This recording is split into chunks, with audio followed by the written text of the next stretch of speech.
अदम एतमाद में मुस्लिम लीग और पाकिस्तान पीपल्स पार्टी इकट्ठे होंगे। आज़ाद कश्मीर के लोगों को जो 2.5 साल के अंदर मुख्तलिफ अज़ियतें रही हैं उसका हमने इलाज निकालना है, पॉलिटिकल स्टेबिलिटी लानी है और एक बेहतर फिजा में आज़ाद और मुनसिफाना इंतखाब के इनेकाद की तरफ जाना है।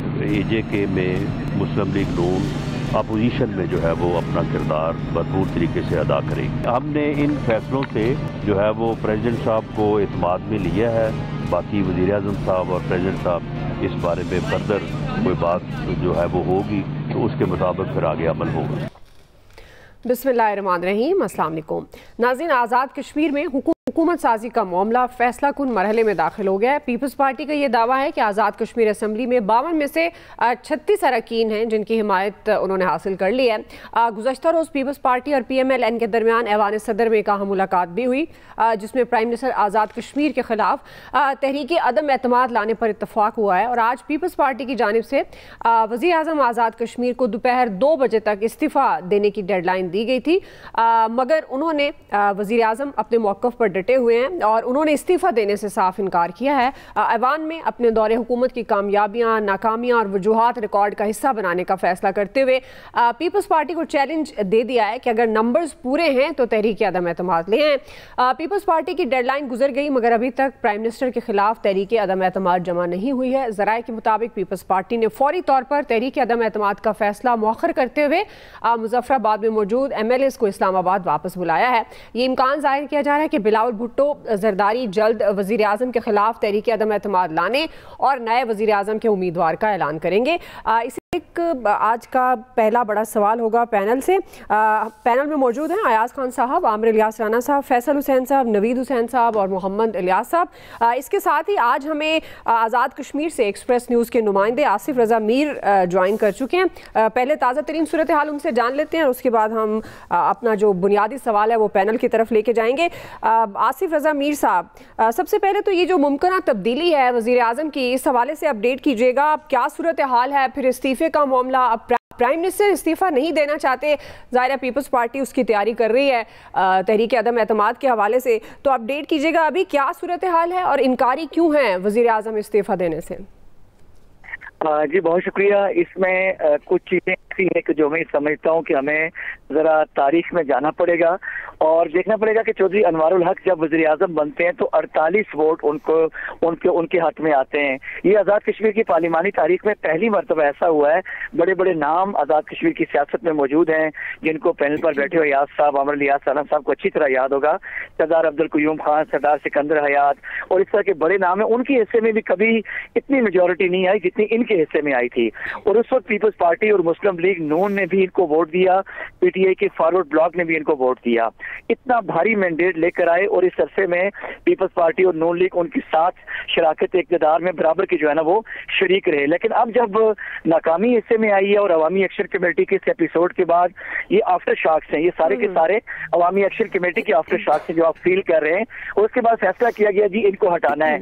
इससे पहले भी 2-3 मरतबा कोशिश हुई वज़ीर आज़म के खिलाफ अदम एतमाद की पीपल्स पार्टी और मुस्लिम लीग नून की जानिब से, लेकिन किसी सक्सेसर जो कि हमारे आइन के तहत जब आप अदम एतमाद लाते हैं तो आपको नाम देना पड़ता है कि फला शख्स, फला रुकने असम्बली इनके नाम के साथ कि ये वजारत उज़्मा के नेक्स्ट कैंडिडेट होंगे। तो उसमें चूंकि पीपल्स पार्टी के अंदर 3-4 बड़े नाम मौजूद थे, इत्तेफाक नहीं हो सका और इस वक्त भी जो डेड लॉक है, जो सिचुएशन आज की है, पीपल्स पार्टी ने पहले प्राइम मिनिस्टर ने उनको पैगाम दिया था कि आप अदम एतमाद की जहमत ना करें, मैं खुद मुस्तफ़ी हो जाऊंगा।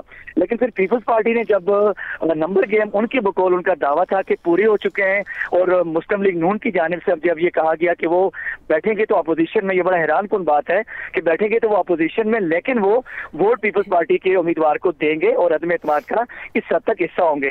उसके बाद उनका फिगर जो है ना 36 पे चला गया। लेकिन इसमें जो असल जो अंदर की कहानी है वो ये है कि मुस्लिम लीग नून के चंद अरकान असम्बली जो है अगर पार्टी डिसीजन कर भी देती है अदम एतमाद का तो वो शायद प्राइम मिनिस्टर के खिलाफ वोट ना दें। ये वो बुनियादी बात है कि जिसकी वजह से अभी पीपल्स पार्टी गुमगु कैफियत का शिकार है, क्योंकि जो पीटीआई फॉरवर्ड ब्लॉक के लोग जो जाके फरियाल तालपुर साहिबा से मिले थे और पीपल्स पार्टी की बाकी क़यादत से मिले थे, उस मुलाकात के बाद वो भी मंजर आम से गायब हैं। उनके बारे में हतमी तौर पर कुछ मालूम नहीं हो सका और पीटीआई की क़यादत ने यह भी कहा है कि उनके खिलाफ हम रेफरेंस लेके जाएंगे जो पीपल्स पार्टी के कैंडिडेट को वोट देगा। पीपल्स पार्टी वाले शुरू में तो बहुत ज्यादा पुरएतमाद थे।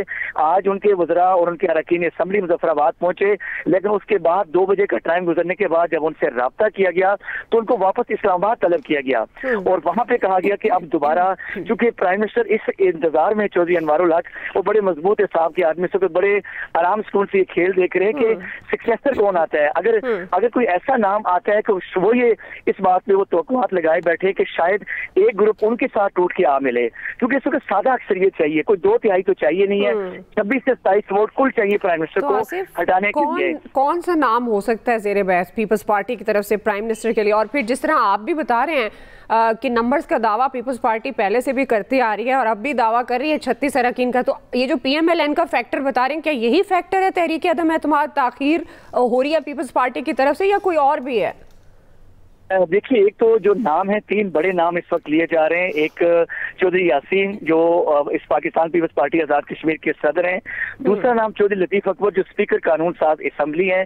अगर उनका नाम आता तो उनको पहले स्पीकर के ओहदे से मुस्तफी होना पड़ेगा। और तीसरा जो नाम है वो सरदार याकूब खान, जिनका ताल्लुक जो है वो पुंछ डिवीजन से है, साबिक वज़ीर आज़म है। इन 3 के नाम है और पीपल्स पार्टी की ये रवायत भी कोई सरप्राइज भी हो सकता है, इस बात से भी आप इनकार नहीं कर सकते।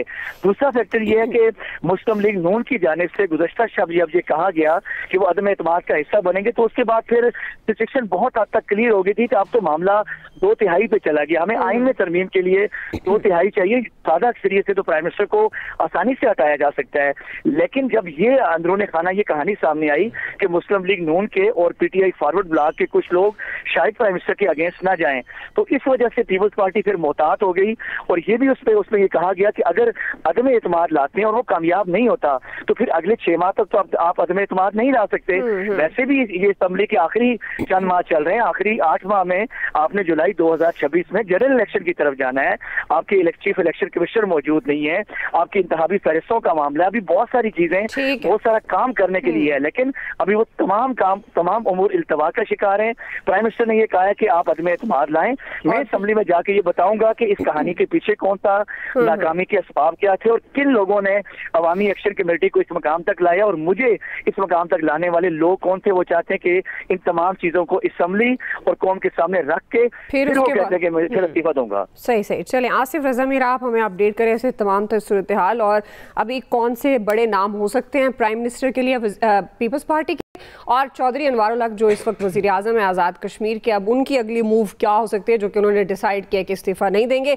आप हमें अपडेट करे थे। पैनल की तरफ जाएंगे। आमिर साहब, आपसे आगाज़ कर रही हूँ, चूँकि अब नंबर गेम का तो कोई इशू नहीं है, पीपल्स पार्टी खुद क्लेम कर रही है, जिस तरह से नुमाइंदा भी वहाँ से अपडेट कर रहे हैं कि कुछ फॉरवर्ड ब्लॉक जो पाकिस्तान तहरीक इंसाफ से जिनका ताल्लुक, उसके फॉरवर्ड ब्लॉक से जो नुमाइंदगान हैं और कुछ PMLN के जो इसके खिलाफ नहीं जाना चाहते वोटिंग के हवाले से, तो क्या आप समझते हैं यही मसला है? क्योंकि जब पीपल्स पार्टी इतनी कॉन्फिडेंट है तो फिर ताखीर की वजह क्या हो सकती है?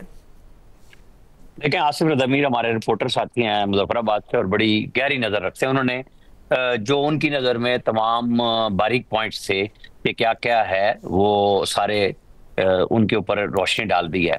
अब असल इशू यही है कि 27 अरकान बहरहाल पीपल्स पार्टी के पास हर 2 सूरतों में मौजूद हैं। इनको क्योंकि जो 3 नाम उन्होंने गिनवाए, तो चौथा नाम राजा फैसल राठौर, राजा मुमताज हुसैन राठौर साबिक वजीर आजम है, बेनजीर भुट्टो के बड़े करीबी साथी थे, उनके बेटे हैं ये भी कैंडिडेट हैं और इनको जो एक्चुअल हल्के हैं उनकी भी हमायत हासिल है। तो बस ये चीजें तय होनी है और चूंकि ये अब जैसे उन्होंने बताया आसिफ रजा मीर ने कि जुलाई में जाके आपको इलेक्शन कराने हैं और आजाद कश्मीर का जो सेटअप होता है उसमें हुकूमत डिसॉल्व नहीं होती, बल्कि बस वो नाम की हुकूमत रह जाती है। चीफ इलेक्शन कमिश्नर ने ही इलेक्शन कराने होते हैं आजाद कश्मीर में, चीफ सेक्रेटरी और IG फिर उनके अंडर काम करते हैं और सारे इलेक्शन का प्रोसेस करते हैं। तो हुकूमत जो होगी वही उसको कराएगी। लेकिन ये तो क्लियर हो गया कि अदम एतमाद की तैयारियां होगी, अनाउंसमेंट्स होगी। अभी पीपल्स पार्टी ने अपने कैंडिडेट का नाम देना है, क्योंकि अदम एतमाद की तहरीक के साथ आपको नाम देना है। अब जो साहब जा रहे थे रास्ते में बुलाए गए वो खुद खुद उम्मीदवार हैं और अगर उनका ही नाम बदल जाएगा तो फिर उनको तो नहीं ना भेजेंगे, फिर किसी और को भेजेंगे। उन्हें अपनी पार्टी के अंदर देखना है कि क्योंकि स्पीकर का ओहदा तो हर 2 सूरतों में खाली होना है। चूंकि उसकी वजह यह है कि जो कैंडिडेट जो बैरिस्टर सुल्तान महमूद जो प्रेसिडेंट है और उन्होंने पीटीआई का फॉरवर्ड ब्लॉक को अपने बेटे के साथ मिला के बनाया हुआ है, वो भी स्पीकरशिप की आरजूमंद है। तो चौधरी लतीफ अकबर को हर सूरत में जाना होगा। पीपल्स पार्टी ने ये चीजें अपने अंदर तय करनी है। क्या स्पीकर को एलिवेट करके प्राइम मिनिस्टर बनाना है, पार्टी के प्रेसिडेंट को छोड़ना है, क्योंकि इसके ऊपर भी बड़े खर्चात हो रहे हैं। लोगों की दावतें शावतें चल रही हैं मुसलसल, जो कैंडिडेट हैं कुछ मुलाकातें कर रहे हैं, कुछ खर्चात कर रहे हैं। तो ये सारे के सारे लोग अभी वेटिंग पोजीशन में हैं।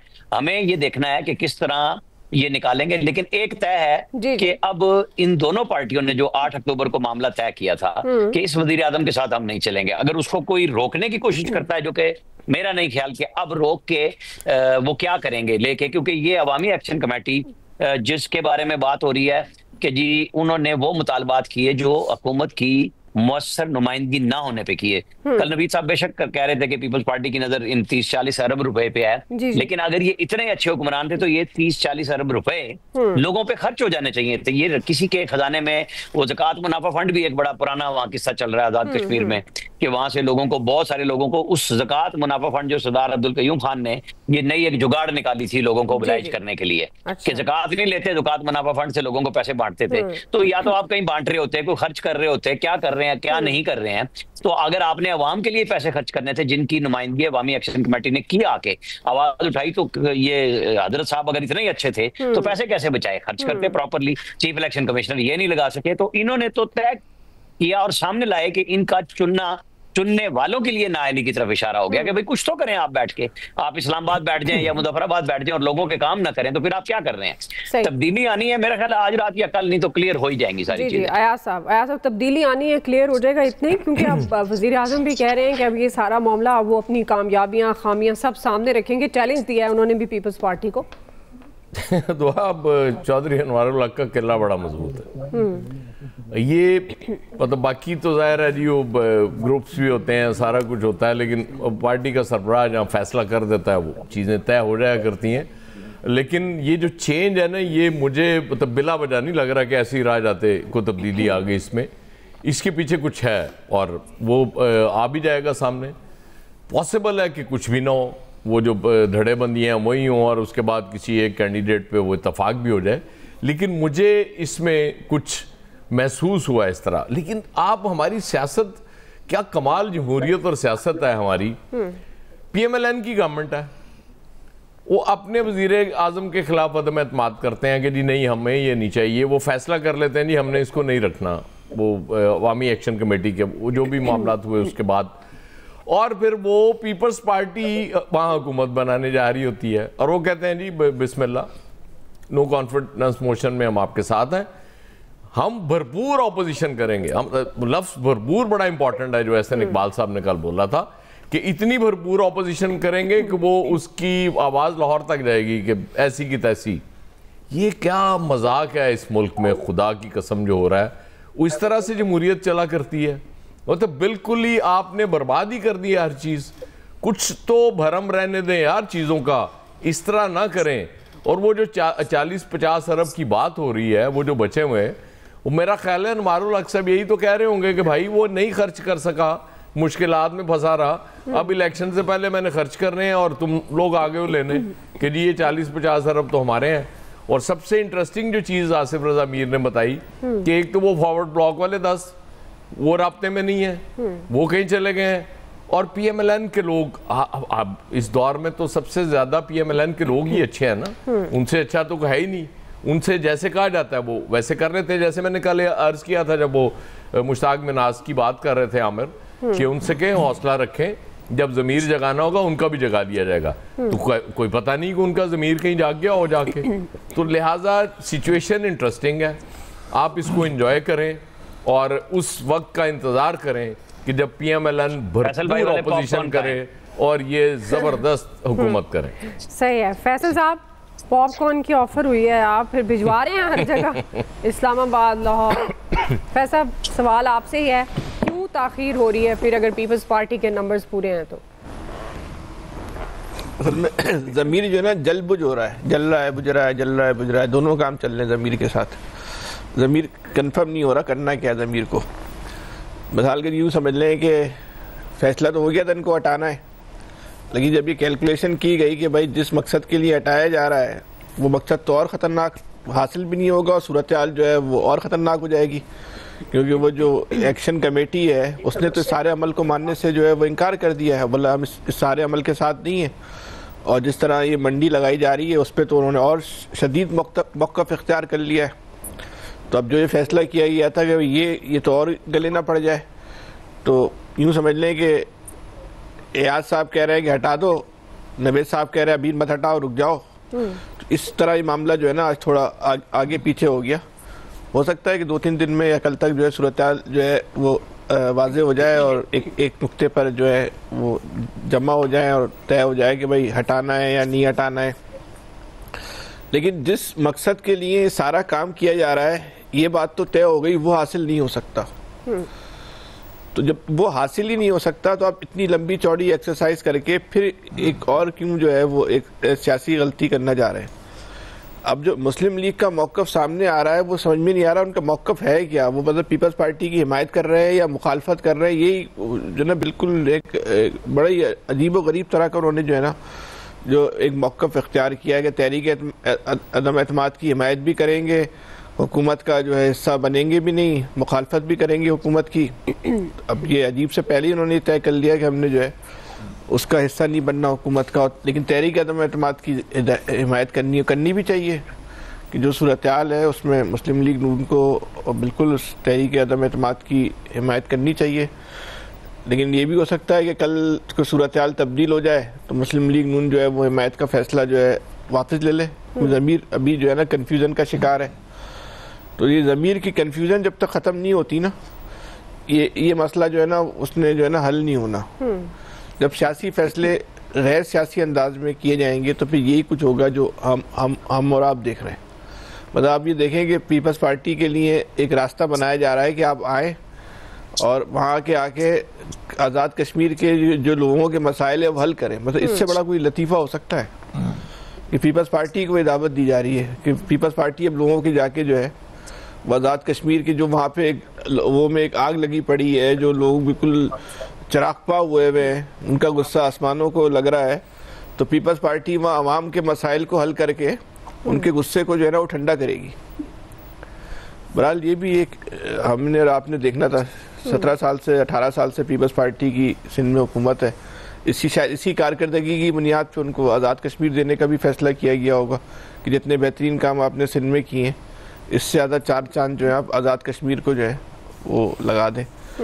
तो 8 महीने बाद तो बहरहाल वहाँ पे जो है वो इलेक्शन है आज़ाद कश्मीर में।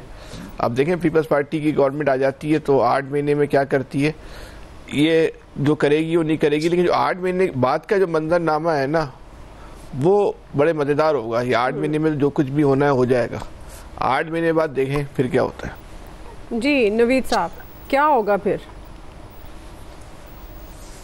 अच्छा दुआ देखें, इंटरेस्टिंग है पाकिस्तान का और ऑब्वियसली आज़ाद कश्मीर जो है वो हमारी सियासत एक ही है और पाकिस्तान की सियासत बड़ी अनप्रिडिक्टेबल है। यू नेवर नो कि किस टाइम क्या हो जाए। कल तक हम ये बातें कर रहे थे, कल हमने भी ये कहा कि नंबर बज़ाहिर पूरे हैं 27 लोग चाहिए और वो 27 लोग इनके पास नंबर पूरे हैं।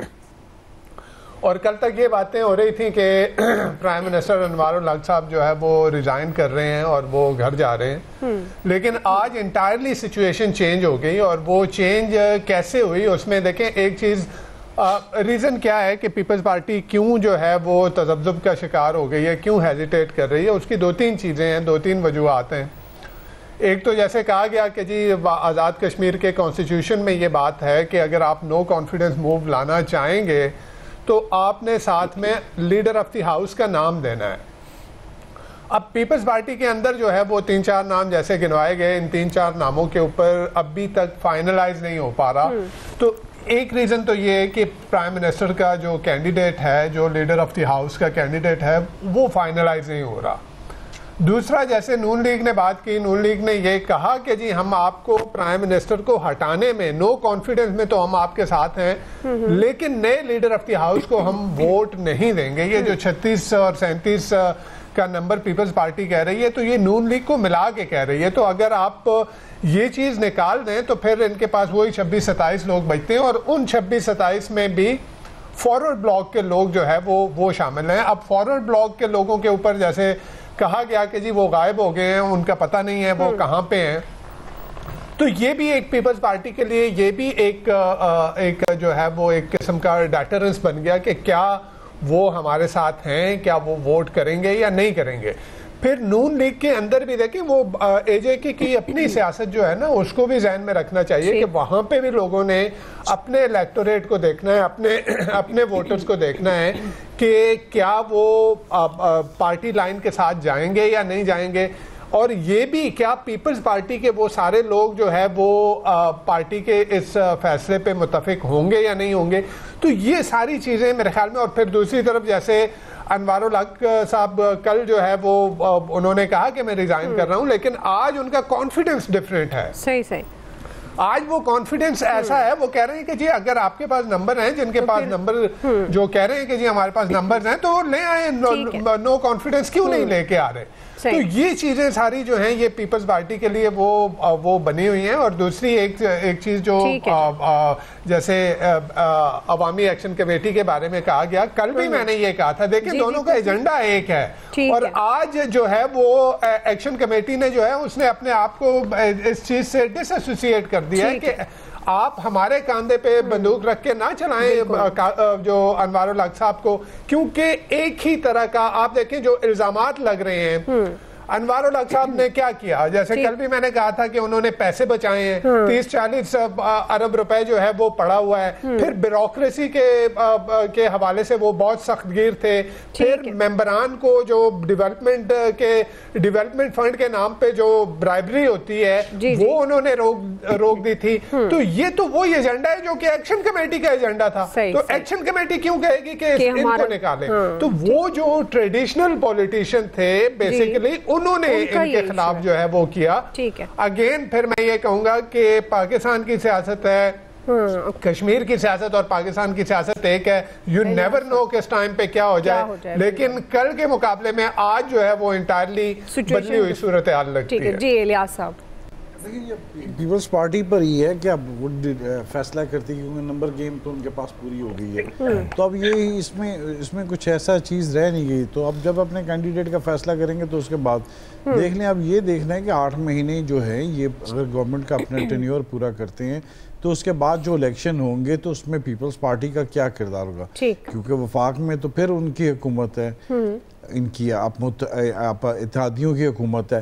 तो फिर ये पीपल्स पार्टी गवर्नमेंट बना सकेगी कि नहीं बना सकेगी, ये क्योंकि ये सारा चीज़ें, क्योंकि वो सारा जो मंशूर है वो तो ऑलरेडी जैसे कहते जो एक्शन कमेटी का जो सारा था कि वो जो एजेंडा था उस पर तो नहीं अमल दरामद पूरा हो सकेगा, क्योंकि महाजिरीन की सीटें ख़त्म करना, जो इस तरह की चीज़ें थी वो सारी चीज़ें भी पूरी करनी पड़ेंगी। ये क्या पीपल्स पार्टी पूरी कर सकेगी, ये सारी चीज़ें देखनी पड़ेंगी सारी। तो इसके लिए तो अब इन्होंने जोड़ तोड़ तो सारा कुछ हो गया, सब चीज़ें हो गई, क्योंकि गवर्नमेंट के खुद अपने जो MPAs हैं, उन्होंने MLAs हैं, उन्होंने खुद कहा कि उनके साथ मिल जाते हैं तो बाद में लेकिन अपोजिशन में बैठेंगे। तो अब ये इनके लिए तो सारी चीज़ सारी स्मूथ है। तो अब देखने प्राइम मिनिस्टर भी सारे उनको कह रहे हैं कि इस्तीफा दे देते हैं। तो इस तरह ये मसले में कोई ऐसा अनवारुल हक साहब अगर पीछे हट रहे तो फिर इनके लिए कोई ऐसी चीज़ रह नहीं जाती। अगर कोई ऐसी चीज़ हो बिल्कुल, अब देखें इनको बुला लिया इस्लामाबाद में दोबारा, तो इस्लामाबाद में बैठ के अब डिसाइड यही करना है कि यासीन साहब को लेना है, क्योंकि जो फेवरेट जा रहे थे कि कोई और हो। तो ये डिसाइड करके इनके पीपल्स पार्टी पर डिपेंड करता है कि क्या है, कहाँ से उन्होंने इजाज़त लेनी है, किस तरह करना है, तो सारे वो उसके मुताबिक ही करेंगे ना अब सारा। चलें ठीक है जी, क्विकली देख ले रहे हैं, ब्रेक से वापस आएंगे। दूसरा सवाल, वज़ीर आला खैबर पख्तूनख्वा सुहेल आफरीदी की बानी PTI से मुलाकात क्यों नहीं हो सकी, इसी पर करेंगे कि रुकावट की वजह क्या है, ब्रेक के बाद। जजेस के अहकामात हवा में उड़ा दिए जा रहे हैं, तो हमें बताया जाए ताकि आईन और कानून की बालादस्ती के लिए हम अपना लायामल दे सके। अभी हमारे लीडर, हमारे कायद जनाब इमरान खान साहब के केसेस नहीं लगाए जा रहे हैं। पूरी दुनिया को पता है कि जिस दिन पाकिस्तान में इंसाफ होगा तो उसी दिन हमारा लीडर, हमारा कायद जनाब इमरान खान साहब, उनकी अहलिया बुशरा बीबी, हमारे जितने भी असीरान हैं जो नाहक कैद हैं, वो जेलों से बाहर होंगे। वेलकम बैक नाज़रीन। वज़ीर आला खैबर पख्तूनख्वा सुहेल आफरीदी के लिए बानी पीटीआई से मुलाकात करना बड़ा चैलेंज बन गया है। आज ये तवक्को की जा रही थी कि सुहेल आफरीदी की बानी से मुलाकात हो जाएगी, मगर ये मुलाकात नहीं हो सकी। मुलाकात ना होने पर सुहेल आफरीदी ने तौहीन अदालत की दरख्वास्त दायर करने का इंदिया दे दिया है। सुहेल आफरीदी ने वाज़ेह किया है कि बानी से मिलने की इजाज़त ना देना मेरी कमज़ोरी नहीं, अदालतों की बेबसी है। हमने ताकतवर और नाइंसाफ़ी करने वालों को इंसाफ के कटहरे में लाना है। जिस दिन इंसाफ होगा बानी पीटीआई आधे घंटा भी जेल में नहीं होंगे बल्कि जेल से बाहर होंगे। अलीमा खान ने मीडिया से गुफ्तगू की और कहा कि सुहेल आफरीदी को बानी से मिलने की इजाज़त दें या ना दें, उन तक गाइडलाइंस पहुंच गई हैं। इसी से मुताल्लिक ये सवाल नबी साहब आपसे आगाज़ करूंगी, चूंकि अब ये क्या रुकावट है मुलाकात में, क्यों इजाज़त नहीं मिल रही वज़ीर आला खैबर पख्तूनख्वा सुहेल आफरीदी को? अच्छा देखिए, समझ नहीं आ रही। ऐसा लगता है कि हम मुल्क में जो सियासी अफरा तफरी है, जो पॉलिटिकल टेम्परेचर जो है वो कम होता है और हम खुद जो है उस पॉलिटिकल टेम्परेचर को बढ़ाने की तरफ ले जाते हैं। एक तरफ तो गवर्नमेंट है जो कि राना सनाउल्लाह साहब का बयान 2-3 दिन पहले उन्होंने कहा था कि जी कल मुलाकात हो जाएगी। दूसरी तरफ से गवर्नमेंट के मिनिस्टर ये कह रहे हैं कि जी इमरान खान साहब को जो है वो अगर पीटीआई कहे तो हम उनको बनी गाला शिफ्ट कर देते हैं। और दूसरी तरफ ये देखें कि उनको मिलने नहीं दिया जा रहा। तो कौन है, who is calling the shots? कौन जो है वो ये फैसले कर रहा है कि अगर गवर्नमेंट, क्या ऐसा है कि गवर्नमेंट जो है वो शिफ्ट करना चाह रही है, वो अपने आप को इस रिस्पॉन्सिबिलिटी से एब्जॉल्व करना चाह रही है कि जी हम नहीं है, ये कोई और कर रहा है। तो कौन कर रहा है? और फिर यानी एक ऐसे वक्त में जब आपने एक इमरान खान साहब ने एक नामजद किया चीफ मिनिस्टर और उसके खिलाफ जो है वो एक प्रेस कॉन्फ्रेंसें हो गई, उसके खिलाफ जो है वो बातें हो गई, नहीं आने देना, नहीं होने देंगे, ये दहशतगर्दों का सिंपथाइजर है, यानी तरह तरह की बातें। हुआ क्या? At the end of the day आप बेसिकली तौहीन कर रहे हैं केपी के उन लोगों के मैंडेट का, उन लोगों के वोट्स का जिन्होंने पीटीआई को वोट दिया। अब पीटीआई को वोट मिला है तो उनको अपना चीफ मिनिस्टर जिसको भी वो लाना चाह रहे हैं लाने देना चाहिए ना, कि भाई आप विल ऑफ द पीपल को जो है वो उसको रिप्रेजेंट कर रहा है। तो अब वो chief minister despite all the effort जो भी किया गया वो चीफ मिनिस्टर बन गए। अब क्यों नहीं मिलने दिया जा रहा? ठीक, यानी एक अजीब सी बात है कि गवर्नमेंट एक साइड पे अपने आप अपनी सफाइयां दे रही है, वो कह रही है कि जी एज एफ हम नहीं है, ये कोई और कर रहा है, और कोई और जो है वो कोई और उस पूरे प्रोसेस में। तो ये होगा क्या कि ये मेरे ख्याल में और ज्यादा जो है वो बदगुमानियां पैदा होंगी, और ज्यादा जो है वो नफरतें पैदा होंगी। तो इसमें कोई हर्ज नहीं है कि वो चीफ मिनिस्टर बने हैं, उन्हें पार्टी के कायद से जो है वो जो भी उन्होंने इंस्ट्रक्शन लेनी है ले देनी चाहिए कि अगर अदालत के भी फैसले सामने, अदालत के अहकाम भी सामने, तो क्यों नहीं मिलने दिया जा रहा? तो इसका मतलब है कि आप पॉलिटिकल टेम्परेचर को खुद नहीं कम करना चाहते। सही जी, इलियास साहब।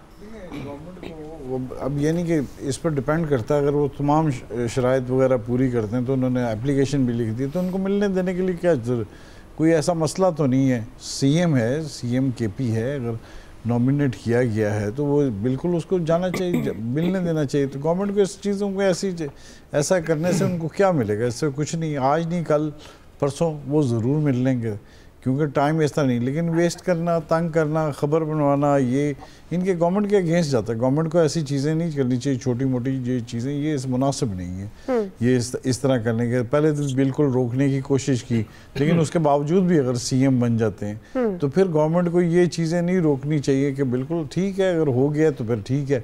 इस तरह करना ये अजीब सी तरीका है। अगर वो जाना चाहते हैं, मिलना चाहते हैं, अपने लीडर से मिलें जाके। वो क्या कह रही है, लीमा खान की गाइडलाइन फिर मिल गई है तो चीज़ तो फिर उनके पास आ जाती है। तो अगर रुकावट है कोई चीज़ मिलने की तो वो बिल्कुल वाज़ेह करेंगे, जी इस वजह से नहीं मिलने देना चाहते, ये चीज़ क्लियर कर दें, फिर उसके बाद फिर आराम से मिल लें। सही जी। आमिर साहब वो कहते हैं, जो नवीद साहब को नाम नहीं आ रहा, वो कहते हैं क्या है कि वो जानता कोई भी नहीं, वो गुल ही नहीं जानता, लेकिन बाग तो सारा जाने हैं कि फैसले कौन करता है। अब अगर वो उससे साइड पे जाना चाहते हैं बचत करके, बाकी सारी बातें ओपन करना चाहते हैं, लेकिन एक तरफ जाते हुए वो नहीं नाम लेते। तो वो एस्टेब्लिशमेंट है ना, उसमें क्या है, कौन सा कोई छुप के कोई काम कर रहा है। तो मतलब जब हम हुकूमत को बड़े आराम से ब्लेम कर लेते हैं हर चीज में कि वो नहीं मिलने दे रहे, वो वजीर गेम कर रहे हैं, भाई सारे मिलके कर रहे हैं, वो एक पेज पे हैं इस मामले पे। अब अगर इमरान खान को वो नहीं मिलने दे रहे, हम तो पहले दिन से कह रहे हैं वजीर आला ने मिल लेते तो कौन सा था। आज अलीमा खान ने कह दिया ना कि उनकी बहन एक मिली है, इंस्ट्रक्शन मिल गई। इमरान खान ने जिसको काबीना में रखना है नहीं रखना वो बता देंगे, कितनी कन्फ्रंटेशन करनी है। वहां से मैसेज ये तो नहीं आना कितना प्यार कर लो, इतनी मोहब्बत कर लो। वहां से तो सिर्फ ये आना है कि मुझे किस तरह निकलवाने के लिए तुम घुटनों के बल एस्टेब्लिशमेंट को ला सकते हो, वो लेके आओ। बस उनकी तरफ से तो मैसेज एक ही है। लेकिन जो इंसाफ ढूंढ रहे हैं ना वजीर आला केपी, उनको मैं बताता हूँ कि जो इंसाफ अदालतों से ढूंढ रहे हैं, इन अदालतों से अगर इंसाफ मिलता होता तो ये नीचे से टॉप पे आती। ये कब देती थी इंसाफ? आपके दौर में भी नहीं देती थी, आज भी नहीं देती है। कब किसने कोशिश की कि इन अदालतों को आजाद कर दिया जाए? हर बंदा कहता है कि मेरी मर्जी के मुताबिक फैसले हों। तो जब आप बात समझने के लिए और बोलने के लिए तैयार नहीं है कि इंसाफ कैसे मिलना है, तो भाई आपको बातों से तो नहीं मिलना। पहले गुड टू सी यू था ना, वो अतर में नल्ला साहब कहते थे कि उनकी फैन फॉलोइंग बड़ी है, वो कहते थे कि जनाब गुड टू सी यू। जनाब बैठे हुए थे खुशाब वाले चीफ जस्टिस साहब, वो भी यही काम कर रहे थे। तो कब किसने नहीं किया? आज भी वही कुछ हो रहा है। हम तो हर जगह ओपन बात करते हैं। मैंने कहा था कि सजाएं तब होंगी जिसपे अब जमानतें नहीं हो रही, जब इस्लामाबाद हाई कोर्ट में नए जज आएंगे तो आ गए भाई भुगते। अब आप जब दूसरे आएंगे तो वो भुगत लेंगे, क्योंकि मसला तो वही चल रहा है कि हमने सबक नहीं सीखना, हमने दायरे के सफर में रहना है। सही जी। क्विकली नाज़रीन ब्रेक से वापस आ रहे हैं, यहीं से कंटिन्यू करते हैं। वेलकम बैक नाज़रीन। हम बात करें बानी पीटीआई से मुलाकात का बड़ा चैलेंज खास तौर पर वज़ीर आला खैबर पख्तूनख्वा सुहेल आफरीदी साहब के लिए। आया सब मुलाकात में क्या रुकावट है, क्यों नहीं मिलने दिया जाता? बस साबित हुआ कि ना इस मुल्क में कोई अदालत है ना हुकूमत है। एक पार्टी है जिसकी इस्टेब्लिशमेंट के साथ लड़ाई है और वो ज़ाहिर है इस्टेब्लिशमेंट नहीं चाह रही मिलने देना और वो नहीं मिलने दे रही। हुकूमत को असल में हम ब्लेम इसलिए कर देते हैं कि वो बाज़ दफ़ा कहते हैं ना, जैसे राना सनाउल्लाह साहब ने कहा जी कि वो आज आए लेट थे, कल मुलाकात करा देंगे। तो फिर अब क्या करें, जब वो हुकूमत का एक मुशीर वज़ीर ये बात कर देता है तो मजबूरन हमें हुकूमत पे तनकीद करनी पड़ती है। बहरहाल हुजूर वो नहीं पसंद था आपको, कोशिश कर ली आपने को चीफ मिनिस्टर ना बने, अब बन गया है। कोर कमांडर साहब ने भी मुलाकात कर ली, मरखल अब खुश दिली से कबूल कर लें, उनको सिस्टम में ले आए और उनको ज़ाहिर है उनसे वो रीच आउट करें, बात करें, उन्हें समझाएं कि इस मुल्क में अमन मान के बड़े मसाइल हैं, स्पेशली सूबे में, तो हमने मिल के चलना है। बेहतर तो यही है, बाकी साड़ी सुनता कौन जी। फैसल साहब देखिए, अगर सियासी सूरत-ए-हाल को सही करना है, सियासी तनाव को कम करना है, तो फिर आप उनकी जो है वो मुलाकात करवा दें। अच्छा, आप मुलाकात कराने से पहले चाहते हैं कि आप उनको कमज़ोर कर दें या आप उनको उस नहज पे लेके चले जाएं जहाँ पे अमीन गंडापुर थे, तो अब तक तो आप इसमें कामयाब नहीं हो पाए। तो बेहतर यही है कि आप मुलाकात करवा दें। और अगर आपका मकसद सियासी तनाव को बरकरार रखना है तो फिर पॉलिसी सही है आपकी, बिल्कुल ना कराएं मुलाकात। लेकिन इस वक्त जो पाकिस्तान की दाखिली खारजी सूरत-ए-हाल, ख़ास तौर पे अफ़गानिस्तान की जो सूरत-ए-हाल है, उसमें ये नागुज़ीर है कि KPK के अंदर जो है वो सियासी जो है वो तनाव ना हो। और सियासी तनाव ना होने के लिए ज़रूरी है कि वहाँ की सूबाई हुकूमत और इस्टेब्लिशमेंट, इनके दरमियान जो है वो अच्छे ताल्लुकात हों, खुशगवार ताल्लुकात हों, इनके दरमियान जो है वो तनाव ना हो। ये इस वक्त खारजा की सूरत-ए-हाल जो पाकिस्तान की अफ़गानिस्तान की सूरत-ए-हाल है उस तनाजुर में ये नागुज़ीर है। तो ये सबको सोचना होगा और अपने अपने हिस्से का जो है ना वो अदा करना होगा। किसी एक पे मलबा गिरा के हम मसले को हल नहीं कर सकते। तो अगर हम सब अपने अपने हिस्से का, हम सबसे मतलब हमने और आपने क्या करना है, हम तो आप तमाशाई हैं। ये जो लोग करने वाले लोग हैं, वो जो फरीक हैं, असल किरदार हैं, उनको अगर वो अपने हिस्से का हक अदा कर दें तो बहुत अच्छी बात है। सियासी तनाव जो है वो ख़त्म हो जाएगा, सूरत-ए-हाल बेहतर हो जाएगी। अगर नहीं करें तो वो भी अच्छी बात है, इसमें कौन सा मसला है। वो ज़्यादा बेहतर समझते होंगे हल नहीं करना। सही बिल्कुल, सूरत-ए-हाल चलती रहेगी जी। बिल्कुल, ये दोनों फ्रीकैन की तरफ से है कि मामले को सुलझाएं, बल्कि इसको हवा नहीं देनी चाहिए। बुनियादी सवाल सुहेल आफरीदी वज़ीर आला खैबर पख्तूनख्वा के हवाले से कि क्या रुकावट है, एक्सपर्ट्स की राय आपने जानी। आज के एक्सपर्ट से इतना ही, फीडबैक दीजिएगा। ख्याल रखिए। अल्लाह।